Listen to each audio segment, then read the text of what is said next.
Today we are conducting an oral history interview with Carol Travis, native Washingtonian, lifelong Asburian. This interview is being done on behalf of the DC Oral History Collaborative and Asbury United Methodist Church.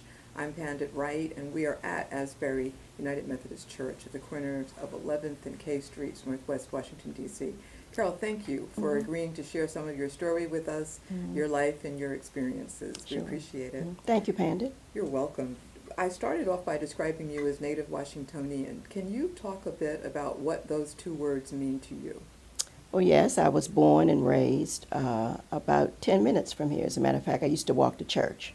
So I was born at Gallagher Hospital, which no longer exists.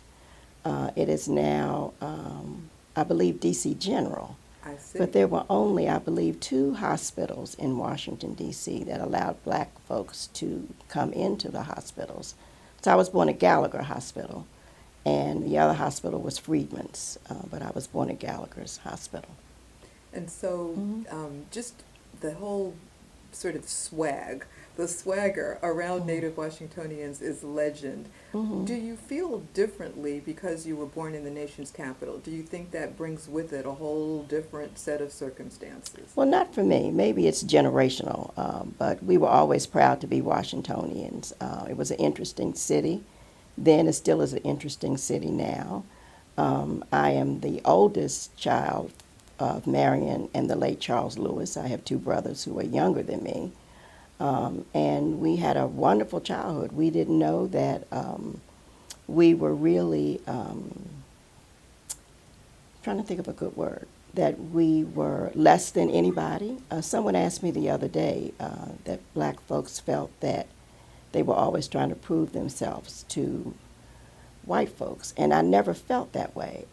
I was raised in a neighborhood that was primarily African American. I went to schools and always had African American teachers and principals. Let's talk a little bit more specifically about the neighborhood. Sure. You remember the name of your first neighborhood, and let's talk about the schools that you went to. Well, I don't know whether the neighborhood had a name. It was at 23 M Street. It was across the street from one of the first Sibley Hospital buildings, and people say, I don't believe Sibley Hospital was ever in downtown D.C., but it was. It was at First and North Capitol Street, Northwest. So NOMA. Yeah, I guess it is NOMA now. I don't live in the city anymore, so I can always think about what the cities are called. So NOMA, I guess it would be called NOMA. And Sibley was there. Sibley was there. Segregated. Segregated Sibley, yes. At the time. Can we speak a bit about the first memories that you have of your parents and the elders who Sure. raised you as a child? We lived in a house with my grandmother that as a matter of fact, my great-grandmother owned the house. And it's interesting now that we had several families, several family members that lived in the house. My mother and father and my brother, my great-grandmother, and my great-grandfather, my grandmother. I remember them really in the house. But in the 12 years we were there, 2 aunts moved in, an uncle moved in. We always had a student that lived there. My aunt lived there. I don't know where all these folks fit. We had 1 bathroom upstairs and 1 bathroom downstairs. And this is the place at First and M. Yes, it was 23 M Street Northwest. Did you feel like it was a big deal that your great-grandmother owned the house? Were there other black people who owned their homes at that time? I don't know whether other people owned their homes or not, Pandit. As a little girl, that was not a concern of mine. I know it was my grandmother's house. She sold the house and moved uptown, but we lived there until I was 12. And where were your parents and grandparents from? Were they born here as well? Yes, yes. Yes, my great-grandmother was born in a small town in Virginia, but my grandmother, Ida, and both of my parents were born here and went to high school here.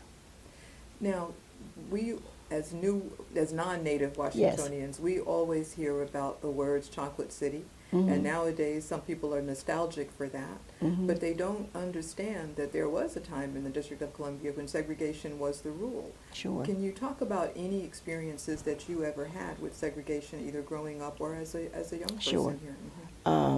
My grandmother was real cute and very stylish.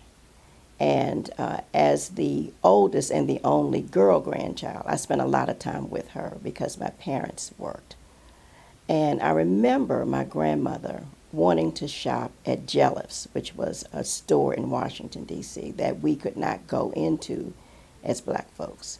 And even when we could go into Jellif's after the segregation laws lessened, I guess that's a good word, she would never shop there because she said, I will not give them any of my money because I could not go in there as an adult. So I grew up with a lot of that.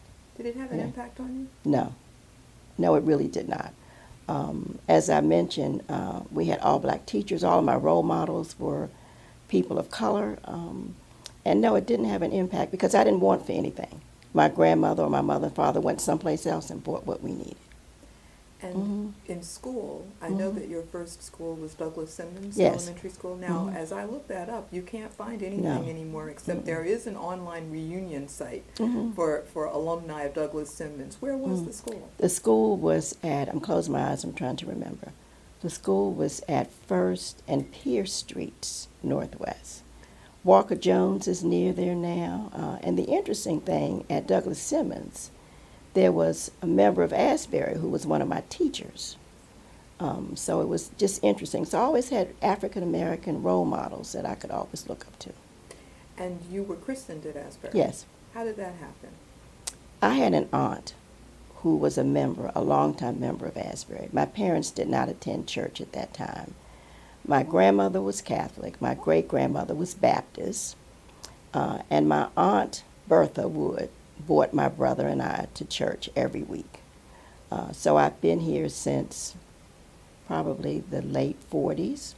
As a matter of fact, someone gave me a program that I prayed an offertory prayer in 1952, and I was 6 years old. In Asbury? At Asbury. At Asbury. And the people of the church helped mentor you as you Oh, grew up? Absolutely. And people say to me all the time that the 11 o'clock hour is the most segregated hour in the city. And I always push back on that because I attend Asbury because I want to attend Asbury. I can go anywhere else that I want, but I choose to come here because it is a place where I was taught, nurtured, groomed, and I don't feel that I could have gotten that anyplace else but an African American church. The mothers of the church? Absolutely. And some of the fathers, but the mothers too. So then, when you left Douglas Simmons and you went on to middle school, was it because, did you change schools at that time because your family moved, or was it just the natural progression of schools? The middle school that you went to, was that the school for your neighborhood? Okay. There was not a middle school then. Okay. So I went from the 6th grade into the 7th grade. And my parents moved from M Street up to the Petworth neighborhood, and I went to McFarland Junior High School. That's what I had for you, McFarland. Yeah, McFarland. Then, okay, so we're not saying middle school. McFarland wasn't middle school then? No. I believe it changed. It is now. It's Yeah, called of course it McFarland is. Middle I believe School. it changed a couple years after we went there, but I went from the 6th grade to the 7th grade. And my parents moved into their own house in the Petworth neighborhood. In Ward 4. And then you went to Roosevelt Yes. High School. Yes. Talk about some of your experiences in high school and the choices that you made subsequently about education. I had a wonderful time at high school. I still communicate with probably 40 of my high school classmates. And at that time, I realized education was very important. I was always bookish. I loved to read. And I knew that I wanted to go on into school. I wanted to be a teacher. I did want to be that because I wanted to be able to influence the lives of children. I've always loved children, and I wanted to be a teacher. So that's what I wanted to do.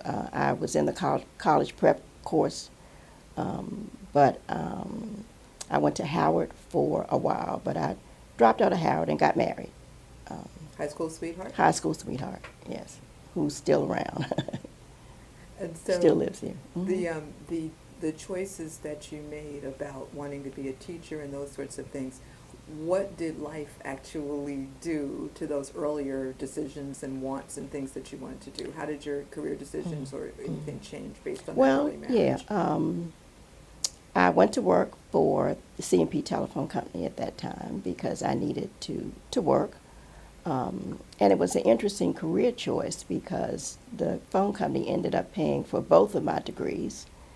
And my first degree was in marketing and management, I believe, marketing and management.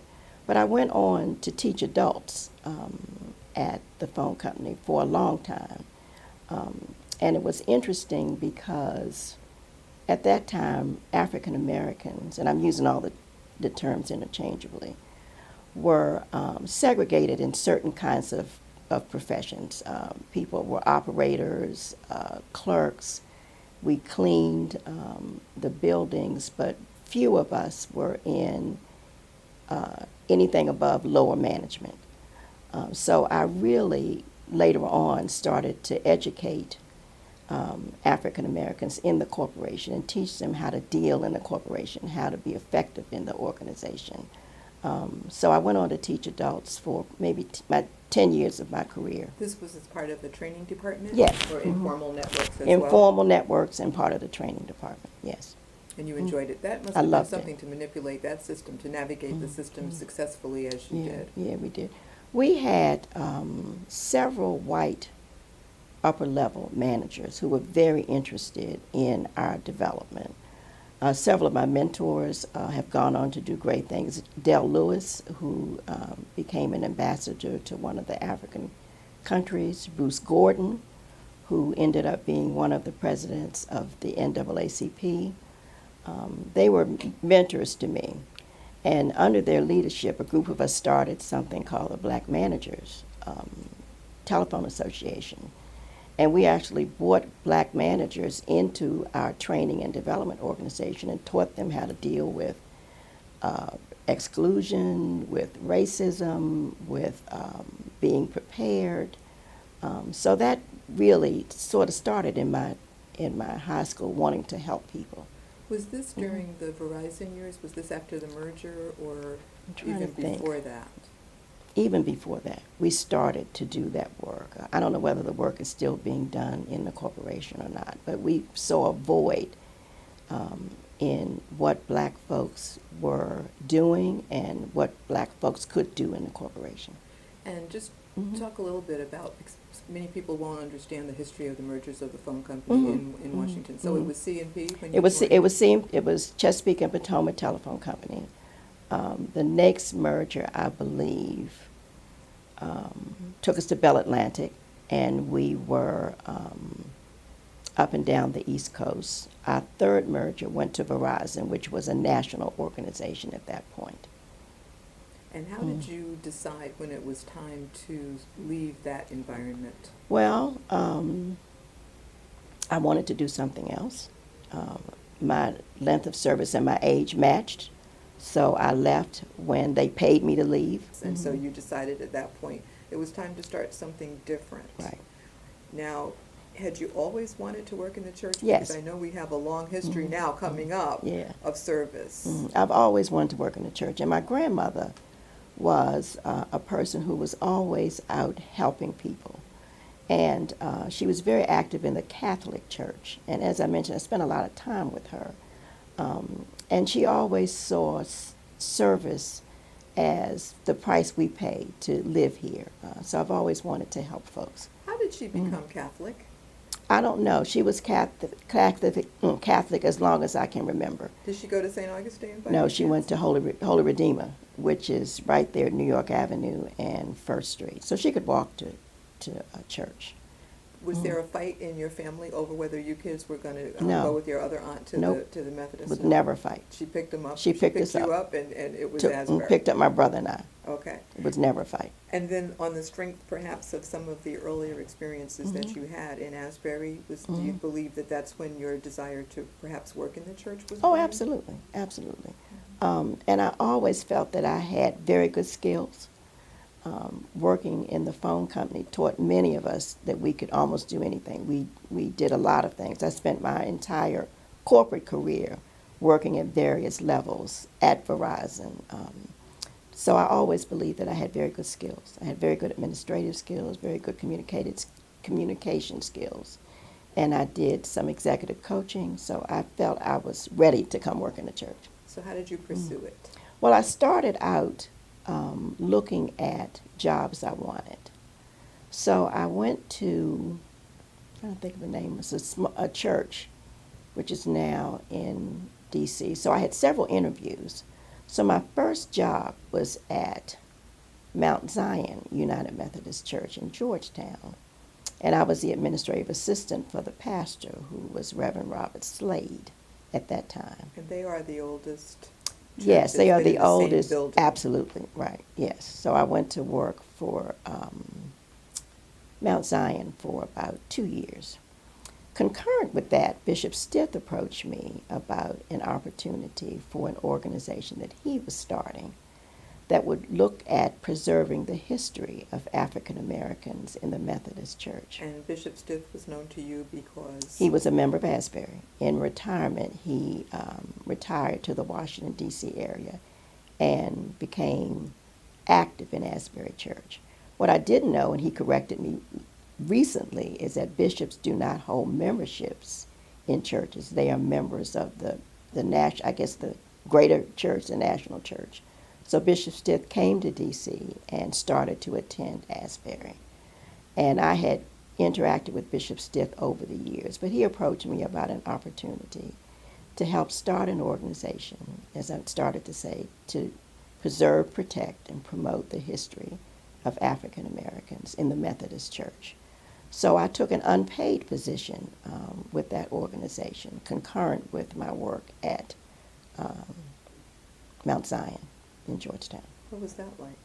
My work at where To do both, first of all, to do both jobs. It was easy. It was important to me because I knew that our people were becoming ill or dying, and they had valuable records that were not being kept. So it was important that we would start an organization to do that. That organization was birthed out of Black Methodists for Church Renewal, which is a national organization that looks at advocacy, looks at fellowship, it looks at information sharing. And that organization has been around for 50 years. And Bishop Stith, being a bishop in the church, was very active and still is in that organization. So the organization decided that the history of our folks was being lost. So they assigned Bishop Stith and a couple other folks, Barbara Thompson from Mount Zion, Ann Williams out of Pennsylvania, and Betty Henderson out of Pennsylvania, to start an organization to work on preserving the history of African Americans. And what was your role? I was the administrative assistant. Our first virtual office was here at Asbury. So I set up I didn't do the website, but I set up the email. 20 years ago, we weren't doing a lot with websites. Who I was had the an pastor email. then at Asbury? 20 years would have been, right, gosh, Matthews? Probably, yeah, probably Reverend Matthews. And he was supportive. Oh, absolutely. Mm-hmm. So you got that going. All right. Yeah, we got it going. Mm-hmm. So we don't need to go through every Sure. single job you had, but if you would just Yeah. talk about some of the more memorable experiences that you've had working for the church. Oh, okay. Let me think for just a minute. I've always enjoyed the people part of working in the church. Probably the most memorable job I had was the 7 years I spent at Mount Vernon Place United Methodist Church, which is the church located a block down the street from us. And it was interesting. I tell folks all the time, I had all the keys to all the doors where African Americans could not have in previous years. So it was an interesting assignment. Because of segregation. Because of segregation. The church was segregated. Oh, absolutely. Mm-hmm. Wait, you must talk more about that. Well, Asbury and Mount Vernon were a block apart. Both of them were segregated at that time. Mount Vernon Place had probably 2,000 or 3,000 members. Asbury probably had maybe 2,000 members on the rolls. We have 1,000 people still on our rolls. I'm sure we had 2,000 people at that time. But Asbury was the Mecca, I guess. And I really don't want to use that term because people still want to throw that in our faces. But Asbury was one of the premier churches, I guess. We had a lot of people who came to Washington who wanted to join Asbury. African Americans. African Americans. And Mount Zion. Mount Zion in Georgetown? Mount Mount Vernon sorry. Place. Mount Vernon Place had an equal number of white folks. And we didn't do a lot of things together. Why did they hire you? Because I was good. I'd also established a relationship with the pastor, who is still a good friend of mine. I consider her a friend. And I was qualified. And that happened through the work with the Heritage Center, or just how did your paths initially cross? Well, I worked at Asbury for about 2 years. I'd worked at another United Methodist Church, Good Hope Union in Silver Spring. So after I left Mount Zion, I worked for several other churches. So I was leaving Asbury because Reverend Shockley wanted to hire a full-time person, and I didn't want to work full-time. So Pastor Donna needed an administrative person, so I went to work with her. So over the years, then, the Methodist Church, you're out and involved in various activities where you do come together with other pastors. Oh, sure. And they were white and black. Okay. Yes. So now you have the keys to this establishment, and you are just doing your thing. And you say those 7 years you think were some of the most memorable. Yes. Why so? Well, because I got to talk to people face to face. When I first went to Mount Vernon, they were in the process of redeveloping the church. So they tore down one of the buildings, and the pastor and I were in a trailer that faced the new Marriott Hotel. I loved it. We still talk about trailer times when I see her, because we were able to really greet people face to face, where you can't do that sitting in an office 2 or 3 levels above the building. So I got to really interface with homeless folks, with people in the church, with community organizations, because the church was used for a lot of community activities. When the building was finished, the Wesley Theological Seminary has the 3rd floor in the building, so I interfaced with all of the students who lived there. They also held classes there, so I interfaced with all of the students who went to class, probably for 5 years. So I got to know a lot of the pastors and people who were going into class. I met Pastor Adam Burdell there. Who was subsequently who was at Asbury. Yeah, I'm trying to think of some of the other folks. But I met many of the African American and white pastors who came through there working on their DMins and their doctorates at Wesley. So during this time, you also, I imagine, were able to increase your technical knowledge of Methodism and sure. to get deeply involved. When did you start serving as a delegate and going to the various conferences? This is I'm currently serving now as the lay member delegate to the annual conference, but it's my 2nd time around. The first time, I can't remember what year it was, but I was trained by Isham Baker, who is the late Isham Baker, who's the husband of Josephine Baker. And Isham and others were very good about instructing us about what to expect, what to do, and really helped me through the process. So I've been involved at the conference level probably for maybe 15 years doing various jobs. I currently work on coordinating and setting up training for lay people in our district. So we conduct 2 or 3 classes a year and help people become better lay people to serve their churches. And that's volunteer position? Oh, it's volunteer. So again, as you've mentioned before, you're able to learn, you're intelligent, you do a lot, and you have choice. You could do whatever you want. Absolutely. Why Methodism? Why do you remain committed to the Methodist faith? It is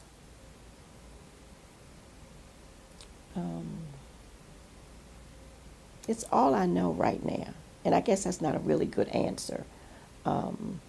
But it's no place else I would rather be. I'm excited about a lot of the things that are going on, about people moving into positions that they have been praying about and moving about for several years. Can you share more? Well, yes. For the last I guess like Reverend Mills says, 40 years. The church has been in a struggle over the acceptance of gay, lesbian, transgender folks as full members, not full members because they've always been, as clergy in the church. And I've gotten to really spend time with several people who have identified as gay, lesbian, transgender, and I've really gotten to know them. And I see their heart, I see their sincerity, and I ache for them that they're not clergy.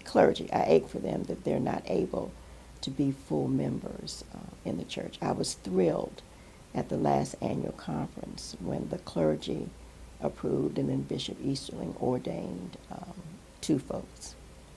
Mm-hmm. Paint a picture for us of those conferences. What's it like? You go there, what happens when you get there, and what do you do? Well, there's a lot of there are a lot of meetings around the legislative pieces of it. I love the fellowship. I love seeing people that I haven't seen before.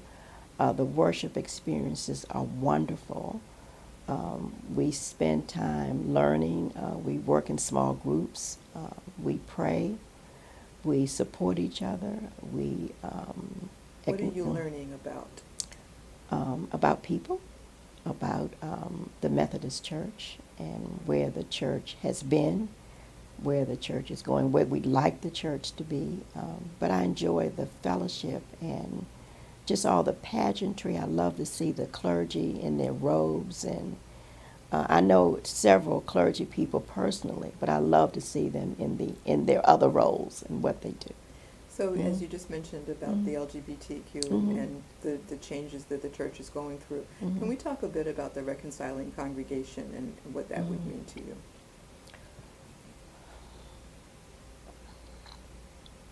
I don't know yet what that would mean to me. I find interesting the fact that we have no African American churches in our conference who are reconciling. And I had a discussion with some folks a couple of days ago because historically, I feel, this is just my opinion because I'm speaking to you, that African Americans still are very wedded to what they think the Bible says. And we had a training session this last conference, and the pastor who gave the presentation, Reverend Marvin McMickle, talked about how we weaponize one small portion of Scripture and use that to beat people over the head. The Bible also talks about not eating pork, not women not being able to serve, about slaves doing what their masters say. And he says we take one portion of the Bible and use that to beat people over the head with it. So I just found that fascinating because I'd not thought of it that way. And the meaning of Reconciling Congregation means that the church would take a look at not just Scripture, but just at what its goals are to have. Can you talk a bit about what maybe you discussed at the last conference about this? In the laity sessions, we did not discuss a whole lot about it. I know that the clergy session, which we're closed out of, there was a lot of dialogue. People were very upset with the bishop, but a lot of that didn't spill over to the laity session because they were separate. Upset with the bishop because? Because the bishop ordained the 2 people who were openly gay. So let's step away from Asbury for a little bit. Sure. Let's just go back in time. Sure. We've talked about segregation in Washington, D.C. We've talked about your ability, however, to forge your own path.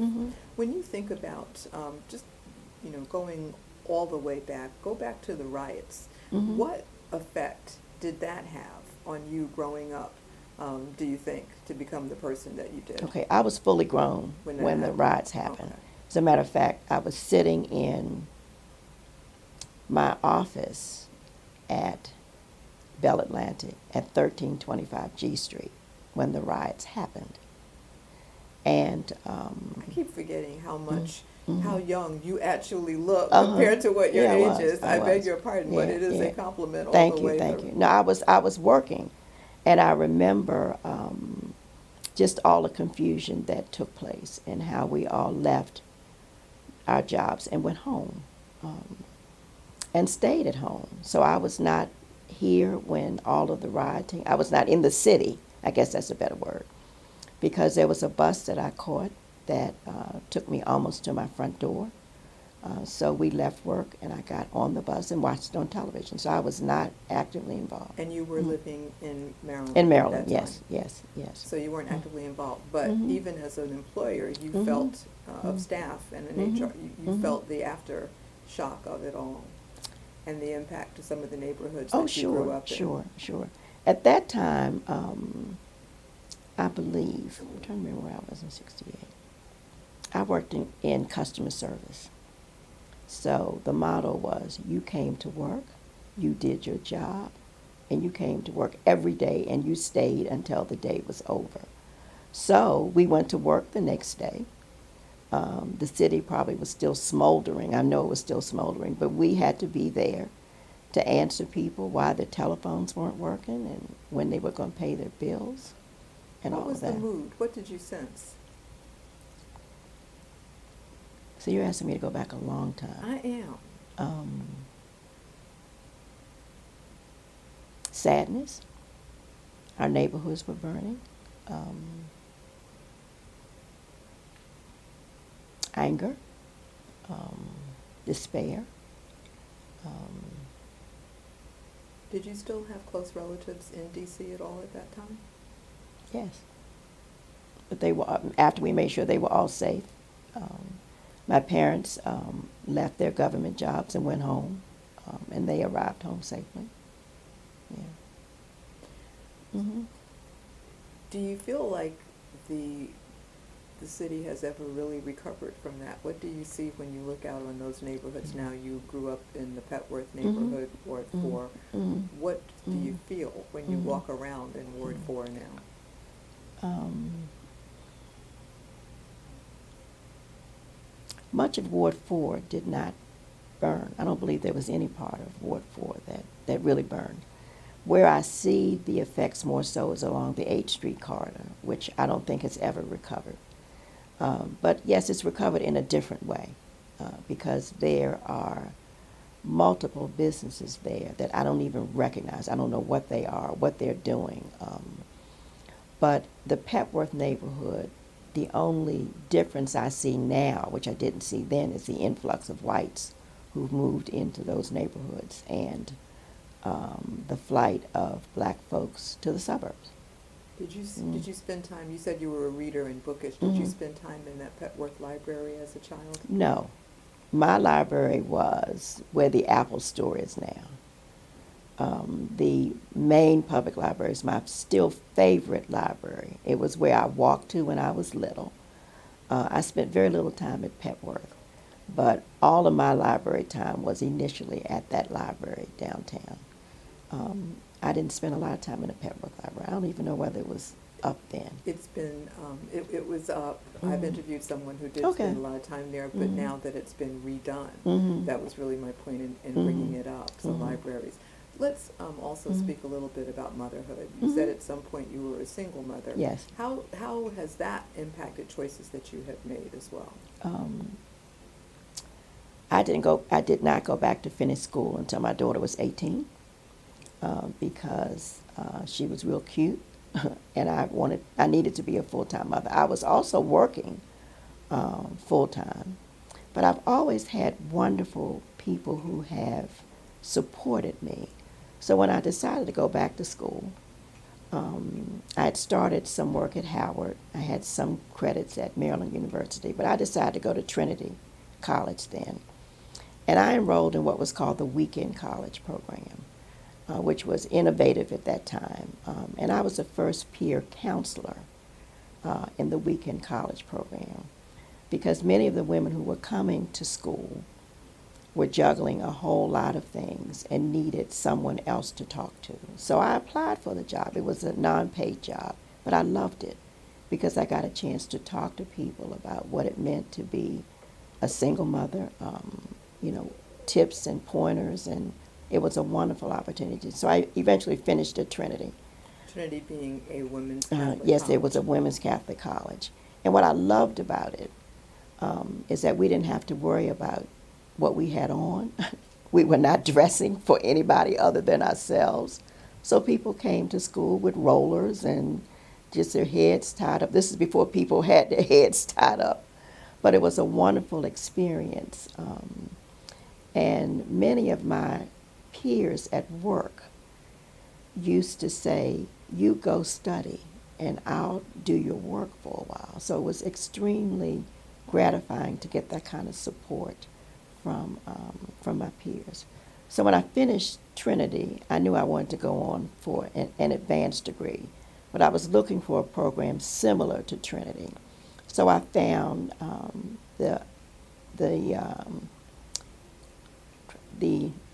trying to think of what it was called. At American University, I found the Human Resource National Training Labs program. There's several people from this church who are in that program, but it allowed me to go to school once a month, all day Friday, all day Saturday, and most of Sunday. And my employer paid for that and supported me being off every Friday once a month. When you finished that course, did your job change immediately, or did you No. just use the skills to do I- the job yeah. you were doing? I used the skills. Shortly after I got the degree, I went into human resource development. So I was an organization development consultant. And we did diversity training, we did coaching, we did team building, we did the plethora of kinds of work all up and down the East Coast. National Training Lab was quite a thing, Mhm. and that was marvelous training to get. Mm-hmm. In terms of choice, again, Mm-hmm.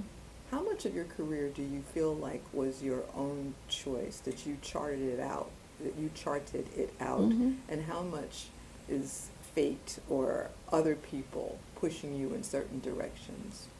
Well, I've always been real focused on what I want, always have been. So I really feel most of my life choices were the choices that I made. I've had wonderful support systems, wonderful people who have supported me and pushed me and mentored me.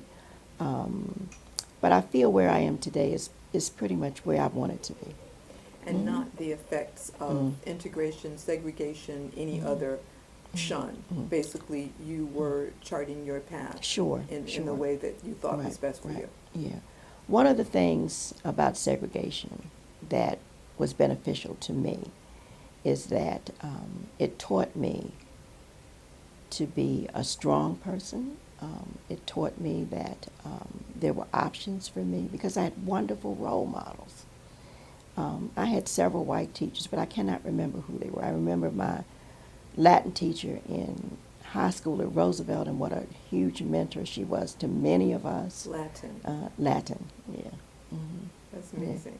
I took 6 years of Latin. That's I wonderful. loved it. Mm-hmm. Bring it back to Asbury. Can we talk about some of the mentors in Asbury Church and some of the pastors that you feel were most memorable Okay. in terms of your own development? Mm-hmm. Who can you tell us about? Well, my favorite and probably the person I learned the most from was Frank Williams, who was the pastor during my formative years. I just learned so much from him. He was humble. He was engaging. He was just a lot of things to me. And I still miss him. His wife just died. She was 100 years old. And I was very close to his 3 children. I'm still close to them. And I still have a letter that Reverend Frank wrote me. He had the most beautiful handwriting that he wrote me. And I know the letter must be 40 years old that I still have. It's in the pages of one of my Bibles. But he was just a prince of a man.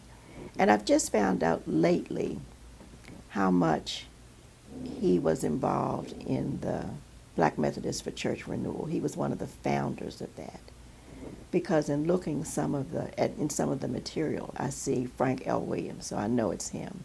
So he really was on the front line after the the central jurisdiction ended and the United Methodist Church was formed. So it's just really interesting to go back through a lot of the historical records and see Reverend Frank Williams' name there. Mm-hmm. He was one of the most memorable, and he stayed here. He had the longest history, Probably, I believe, yeah. of any minister. Mm-hmm. When he left, Mm-hmm. how did he leave? What was behind that? It was his time. I believe he retired, and he used to always say, if I can't preach anywhere, I'll get a soapbox and preach on a corner. But I'm almost sure he retired. So we had a big event when Reverend Frank left, but it was a big adjustment for many of us when he left. Were you working for Asbury at that time? Oh, no. I was still working for the phone company then.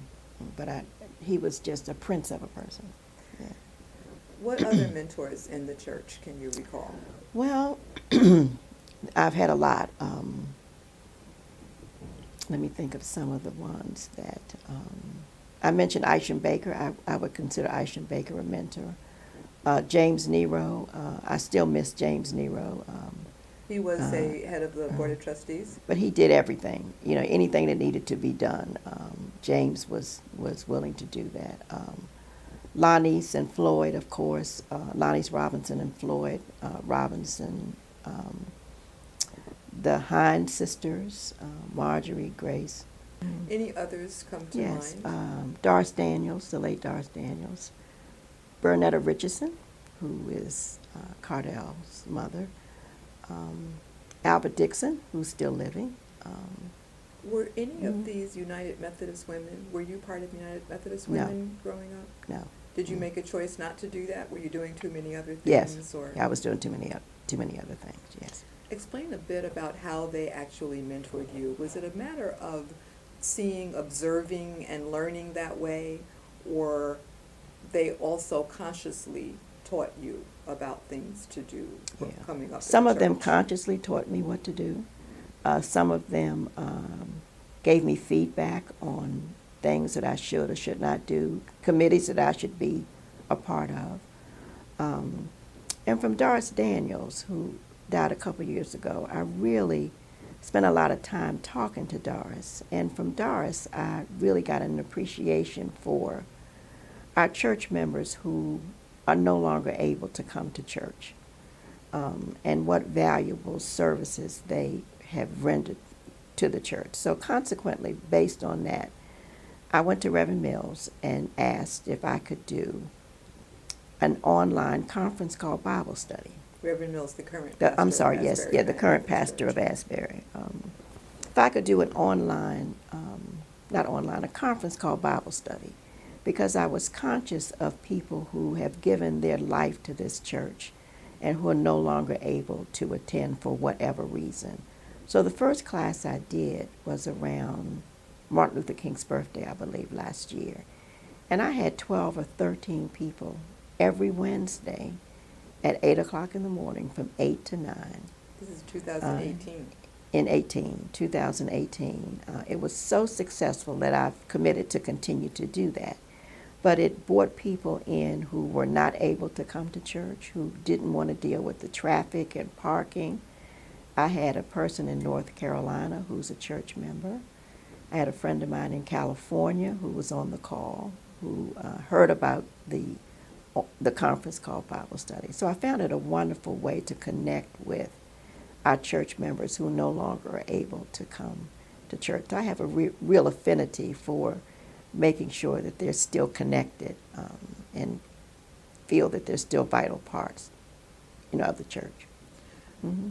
I can go back to some things that we talked about as far as the riots. Mm-hmm. Some people have noted that the black middle class left the city after the riots, some of them did, and that even when there was a conscious choice by the district government to have that group of people come back, they didn't come back per se. Mm-hmm. Did you see any effects of that in Asbury Church membership? Oh, sure. People moved out into Maryland. When they did have an opportunity to come back into the city, many of them could not afford it. I couldn't afford it to move back in the city. And I wanted to live in a place that I did not have to worry about a parking space worry about people living so close to me. So I made a conscious decision to What move. year did you move to Maryland? 60, maybe early 70s. Yeah. And talk more about those decisions. So you made a conscious decision at that point that Yeah. you wanted more space? Yeah, that I really wanted just a little space and a little bit of land. So I moved into an apartment up near Walter Reed, and then I bought a house out in Prince George's County. And I had a little land. I didn't have to worry about parking. I was just tired of worrying about, where do you park, and parking 2 or 3 blocks away from where you live, and it just got to be a little bit much. And I could afford to move into the neighborhood that I wanted at that time. Yeah. Mm-hmm. But you still continued to come to Asbury? Oh, absolutely. Mm-hmm. That was your church? Mm-hmm. And so the people who did move, did we lose a lot of members here in the church because of that? Or did people, by and large, to your knowledge, continue to commute to their church? I think by and large they continued to come here to church. At that time, we had other opportunities to park. We've had a parking lot next door to us at 12th and K. We've had a parking lot directly across the street from the church. So it was easy to come in and park and come into the church. Is that one of the challenges that the church Oh, still has? absolutely. Absolutely. People don't want to come into D.C. If you've not been into D.C. for a long time, it's quite a shock to come back here. I'm here for most of the funerals that Asbury has. I am in charge of the choir that sings for funerals, so I'm here for most funerals. And I talk to folks, and they're just amazed. They don't know where they are. The tall buildings confuse them. During the week, it's no place to park. They have to feed meters or go into parking lots at $20 a pop. So I know we still have members who will not come because it's too far for them to come. Whether they're going to churches in their neighborhoods, I don't know. I'm hoping they're still supporting the church by their dues with their tithes and offerings. Well, we've talked about your commitment and involvement with Mhm. with the church, some of the mentors that you've had. Mhm. And let's go back and speak more about the roles that you've held. Now, we know you Mhm. had paying jobs here Mhm. at the church Mhm. and left when you didn't want to do it on a full-time Yes. basis, so you Mhm. pursued elsewhere. Mhm. But you just mentioned something that's really exciting. It's interesting to hear about being in charge of a choir Oh, for yes. funerals. Who Mhm. would know that even existed? Yeah. So can you talk more about Yes. some of those roles Yeah. that you had and what you still hold right Sure. now at Asbury? I still hold that. And I was asked by Unita Singletary, who was 92 years old, and asked me if I would take over the care and feeding of the choir that sings for funerals. Maybe care and feeding is not a good word, but take over the coordination of people who would come sing for funerals. Because you would expect that with a church of this size, that there would be a sizable number of people here when someone dies. And that is a challenge for me because people have to come here midweek, spend their own money to park. It pretty much shoots your whole day. When you come down here, you need to be here at least by 10. Funeral's normally at 11. You're done at maybe 1. So that really is almost your whole day. So it's a tremendous commitment for people to come and participate in funerals. So I've been in charge of the condolence choir. I don't like that term. I want to change it to something else. I haven't figured out what yet, but I've been in charge of that for quite a while. But I was asked by someone who was 92, and I could not turn her down. And what other roles are you holding now? Well, right now I chair the communications portion of of our ministry. I also have the witness ministries. Under witness is archives and history, communications, lay servants. But I've served as, I think I've been on every committee except trustees. And I told Reverend Mills, our current pastor, I said, I need an easy job. I chaired the church council for 3 years. What's the hardest job you have now, other than the condolence choir? I don't have any hard jobs now. I really don't. my biggest issue is one that I have with most of the people, many of the folks in our church, who don't want to do anything anymore. They feel they're either too old or don't want the responsibility. And I just feel everyone has something to give. One of my preacher friends would always say, if you can't give, can you come down here and cook a meal and paint the walls or sweep the floor? So I just feel that all of us are not volunteers, we're servants of God. And I would love for everybody to do some sort of ministry. And if it could really be just praying every day at 12 o'clock, because there's so much work to do. And there's so few people that are willing to work. We talked about the challenges of parking and people aging. What else do you see that's standing in the way of Asbury perhaps regaining some of that? You know, we talked about it was 1,000 members on the books. What challenges do you think the church may be facing? Well, for one thing, life has changed an awful lot. When the church was full, we only had, there were Catholics, there were Methodists, there were Baptists.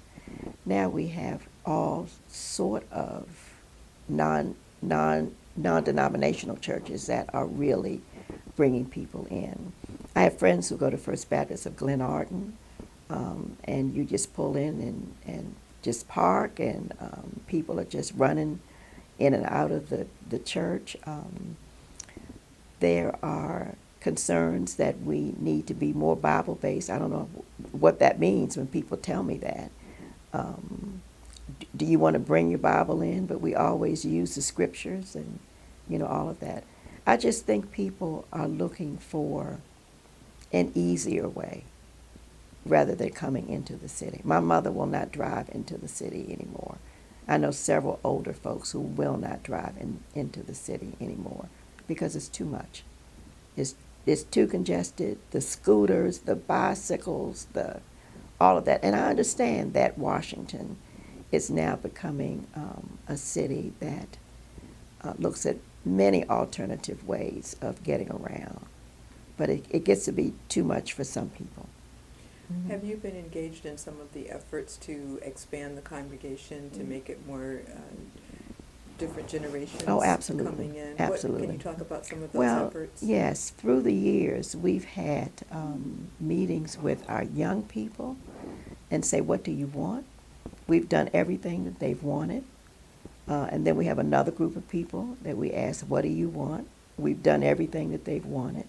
So it's difficult to strike a median between what people want and what they will support. So I've been in all kinds of configurations looking at what we need to do as a congregation, looking at our historical data, looking at our geographical data, looking at our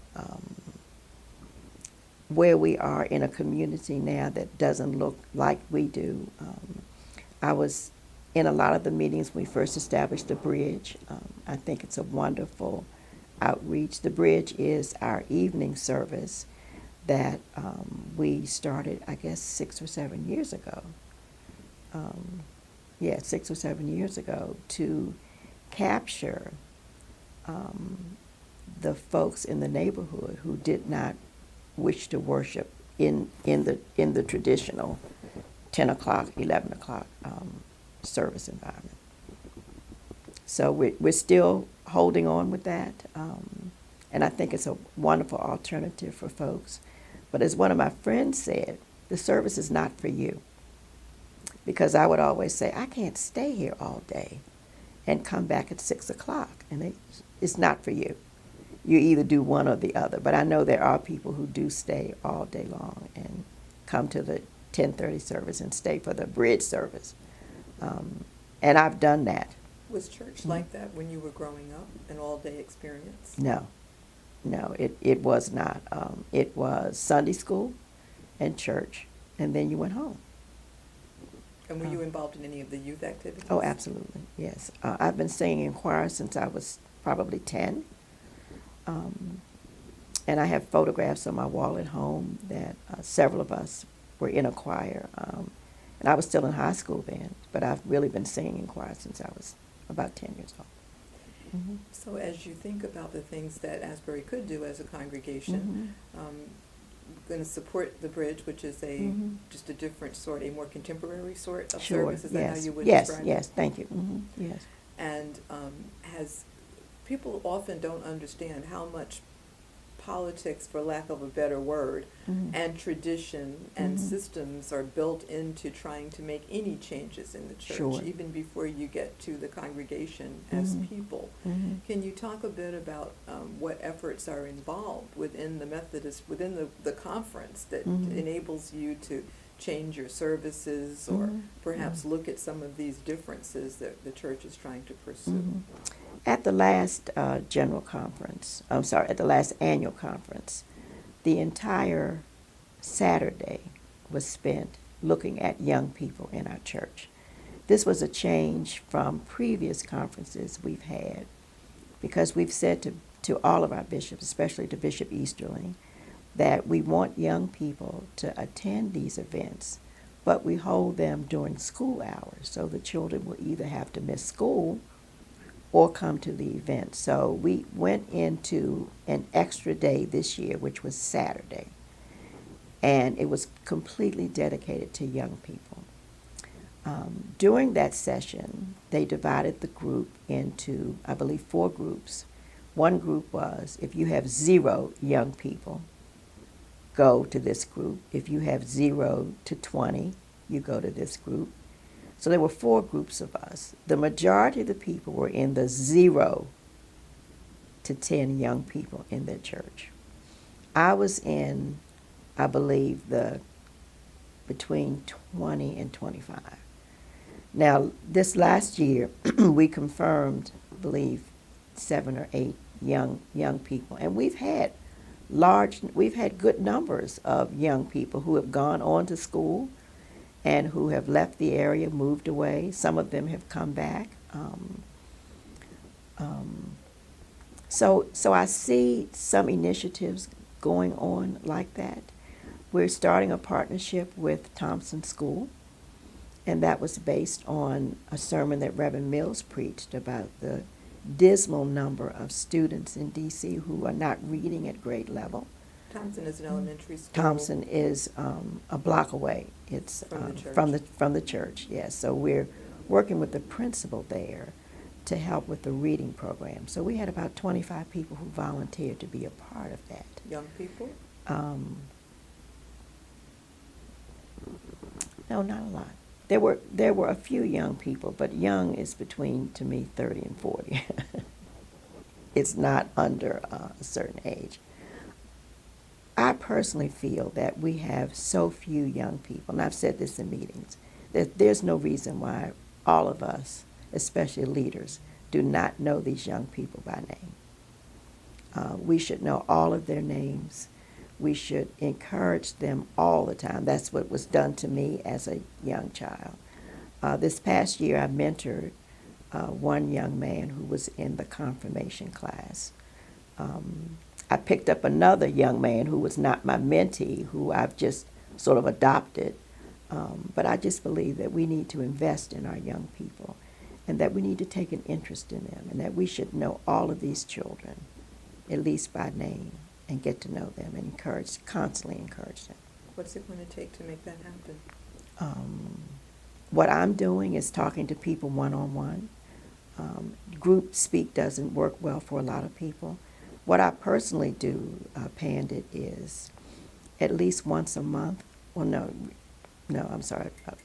I back up. I've set a goal for myself that I reach out to at least 4 people a month that I have not seen at church, people that I think could be encouraged.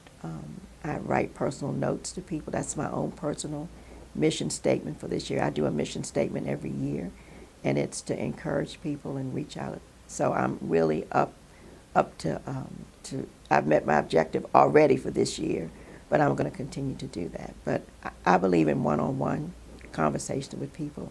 People don't always get what goes on, even from the pulpit. Yeah. Mm-hmm. Can you talk more about that? People not getting what goes on? Well, yeah. People learn in different ways. Some are visual, some are audio, some learn just in different ways. Um, and I know Reverend Mills asked this past week what was the song we sang, our processional hymn. And I couldn't remember what the processional hymn was, but I could remember what her sermon was about. People are in different places. They're thinking about what they're going to do later. Why is this taking so long? I had a hard time getting here today. So I just think there's so many things vying for our attention that we just have a hard time focusing in on one thing. What's Asbury's place in the history of the District of Columbia as you see it? An historic landmark. We are still very well regarded here in the city, I believe. We're certainly well regarded across the nation. As I travel with my current part-time paid job, people are always asking me what Asbury's doing, how are we doing, who are the pastors. Now, they're very excited that we have our first female pastor, Reverend Dr. Iantha Mills, who has a wonderful reputation in our conference, both here and in other parts of the country. So I think Asbury still holds a good place in the city, that people still look to us to be a leading force in the city. And as DC's history goes, Asbury's, I imagine, do you think has any sort of parallel to that?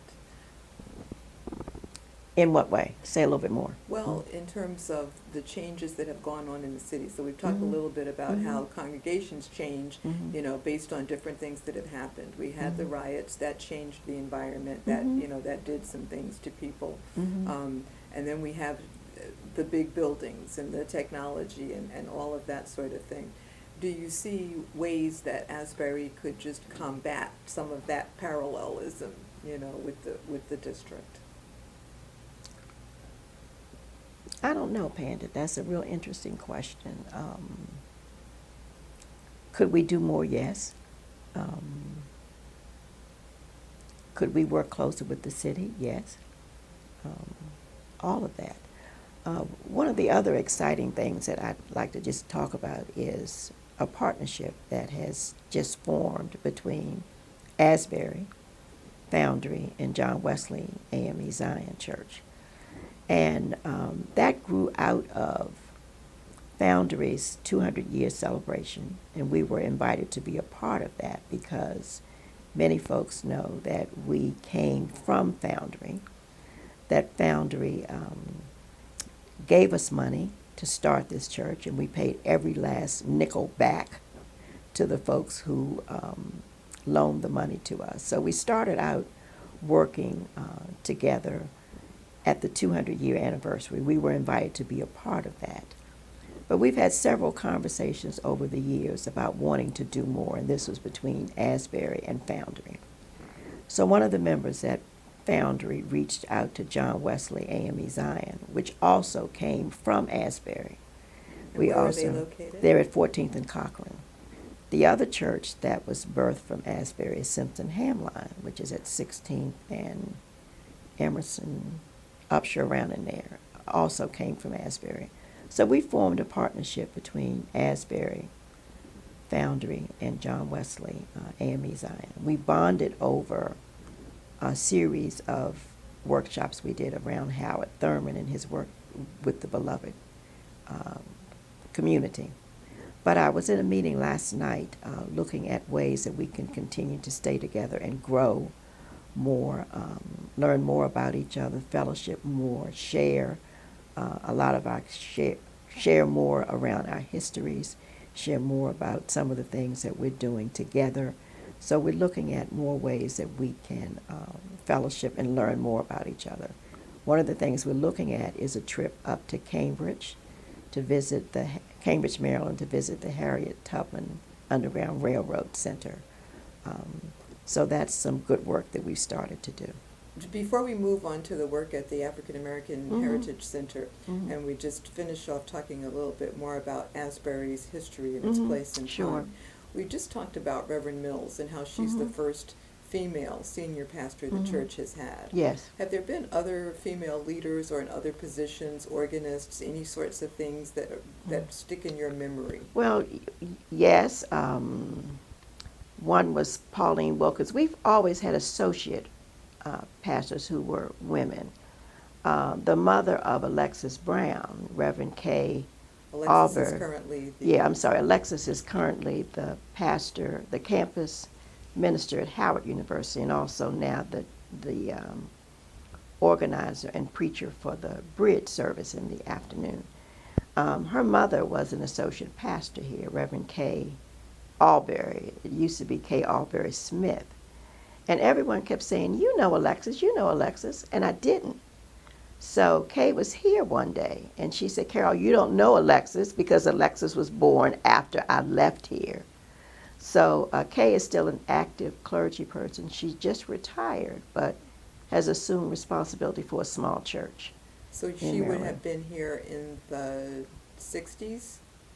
Later than that, I think. Later than the 60s? Later in the 60s. In the 70s, 80s maybe, 70s or 80s. And she was one of the first female associate Oh, no, pastors? we've had several female associate pastors. The one that I remember probably who was here with Reverend Frank Williams, who was a student, is Reverend Mamie Williams.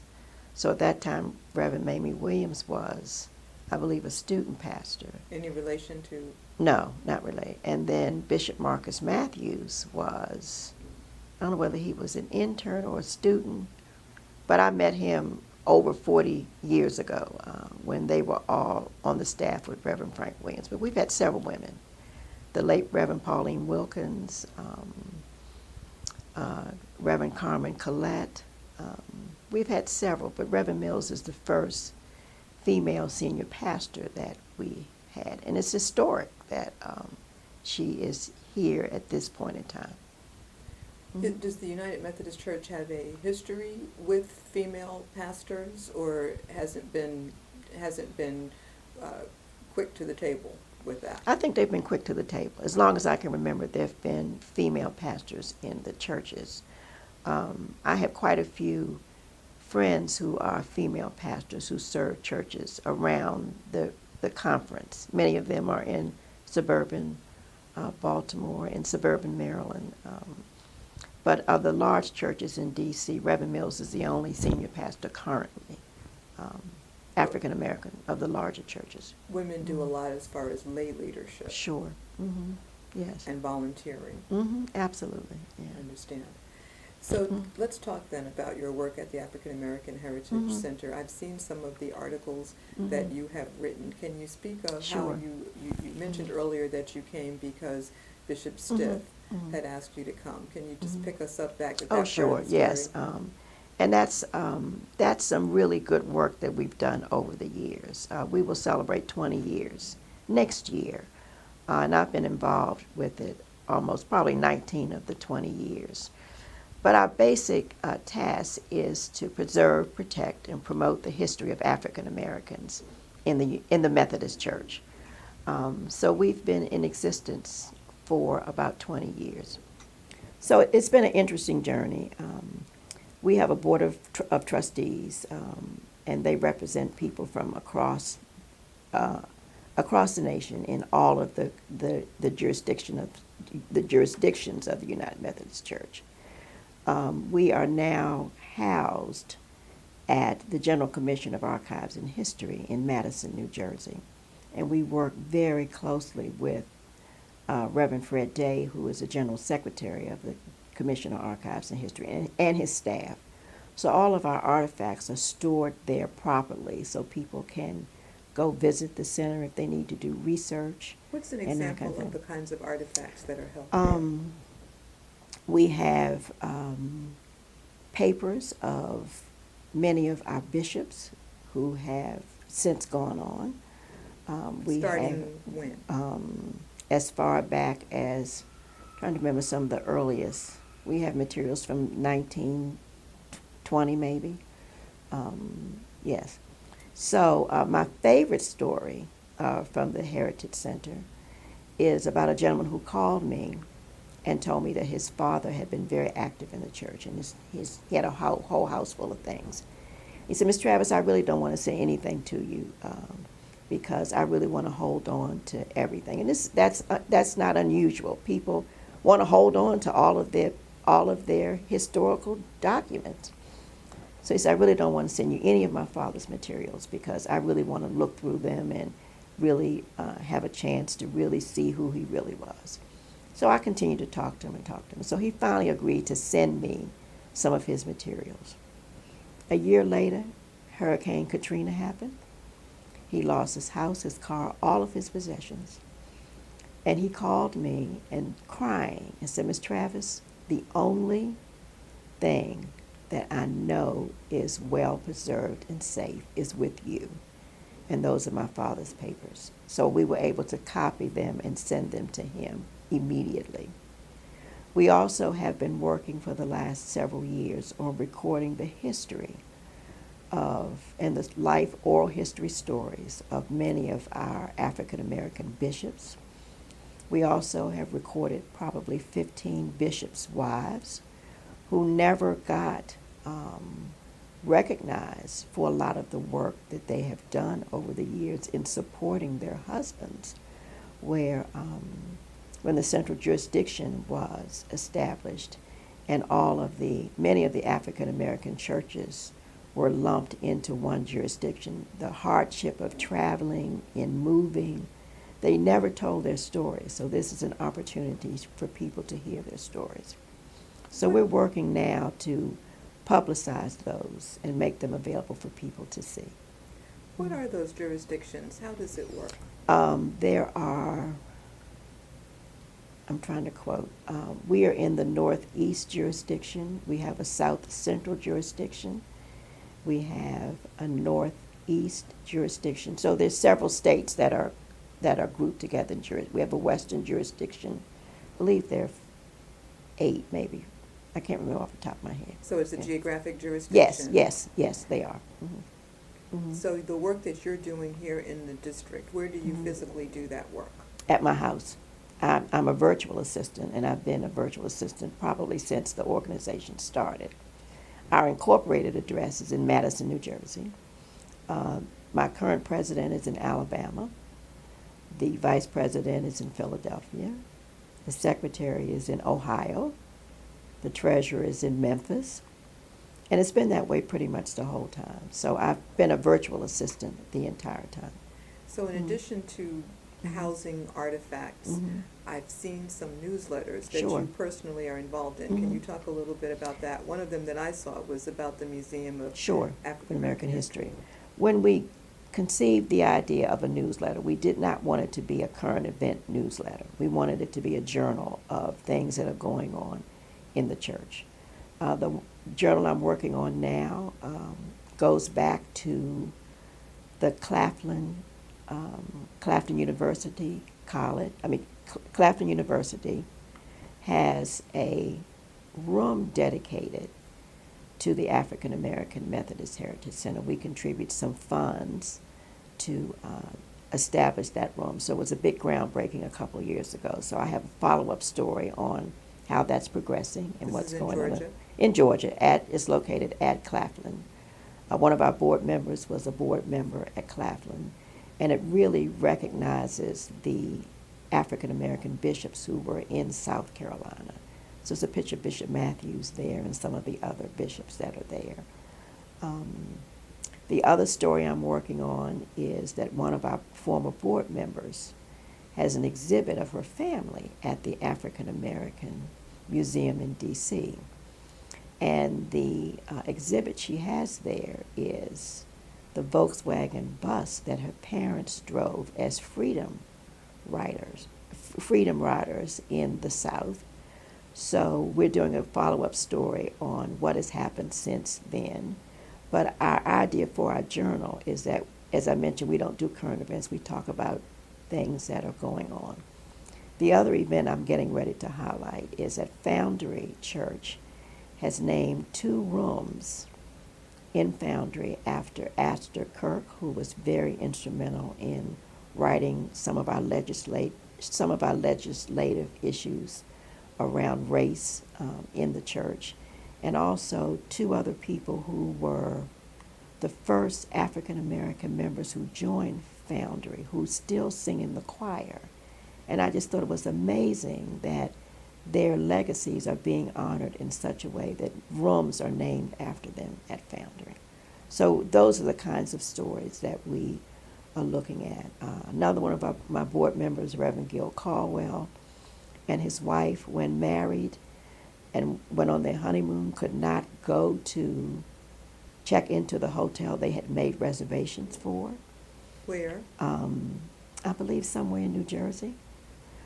But Gil was speaking somewhere, and a group of students heard him and wrote letters to the hotel, and the hotel invited Gil and his wife back, all expenses paid, and apologized to them because they would not let them stay there. How many years later?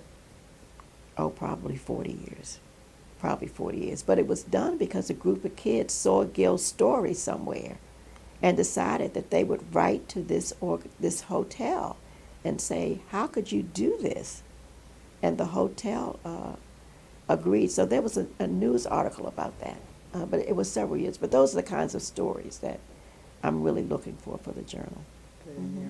Yeah. So you started out wanting to be a teacher, Mm-hmm. and although you didn't get there by the traditional path, you were Mhm. able to use those teaching skills Sure. Mhm. in your corporate jobs. Mhm. Also, obviously, as a mom. Yes. We've talked about how you use them at the church Mhm. to help others, Mhm. and now at the Heritage Center. Sure. Mhm. And you're also still able, I think, to influence young people, to be Yes. around young people. Yes, yes. Would you Mhm. like to see more of that in Absolutely, your life? absolutely. right? And in my next career, and I haven't decided what I'm going to be when I'm going to grow up again, I'm going to do something with kids probably in my local community, just working with mentoring or something. I'm not really sure what it's going to look like yet. As my mother ages, I need to be closer, to her and making sure that her needs are cared for. My grandchildren are both grown and they're out doing fine. But I want to do something more with young people. We Mhm. talk about legacy all the Mhm. time for Mhm. others. What are you hoping is your legacy, Carol Travis? Yeah, that I encourage people, that I care about people, that I work on myself a lot, and that you're never too old to go after what you want. So those are sort of things I want to leave. Mhm. Is there anything that we haven't talked about that you'd like to share? I don't think so, Penn. I think you've been very thorough. Thank you. No other stories about Asbury? No things that you can No. uncover that would help us know more about anyone or anything? Absolutely not. All right, well, we'll Okay. leave it there. Okay. Carol, thank you Thank for you. your Thank you, service. Pandit. Thank you Thank for you. your Thank work. you. Thank you for your time today. Sure. Thank you so much. Appreciate it. Take care.